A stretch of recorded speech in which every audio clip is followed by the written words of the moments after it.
70 96'ga дейін осы 40 километрге осы Ердәуіт ауылынан 35 жыл қатынап істедім.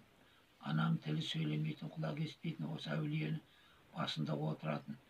Ол уақытта зиянат еткізбейтін, келтірмейтін үй.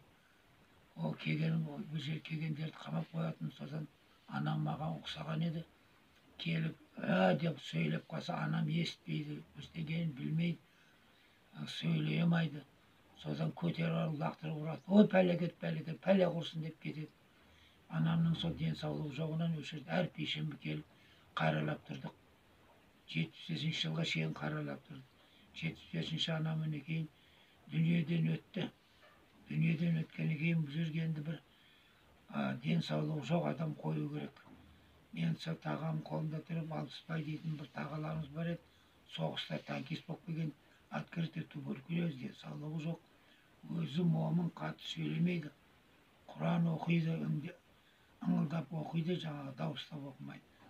Содан осы жерде қарайлап тұрды.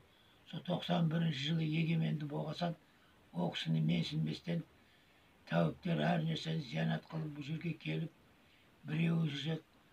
Не керек, бір жігіт бір қызға үйленді, бір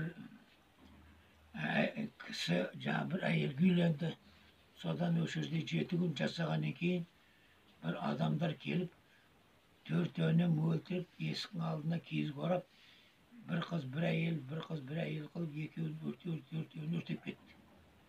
Содан жаңа тағамыздың апарып милициялар қамап қойды.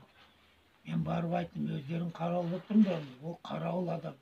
Ол ештеңе күші жоқ, жағдайы жоқ адам. Қалай өлтіреді оны? Қандай шамасы болады? Неге өйтесіңдер деп, оны шығарып алып, сөйтіп, Ердәуітке ол кісіні қойдық та, Шаймерден Ердәуіт ұстаханасына қойдық, оны сояқта қарап. Бияқа өзім әйелімді әкеп қойдым. Әйелім айттым, енді мен пенсияға шығып келем, сен осыны енді қаралап тұр. Мынау екеу келгендерді неғылып деп. Содан әйелім айтты, сен қажыға барып келдің деді. 270 сом айлық алатын едім мен.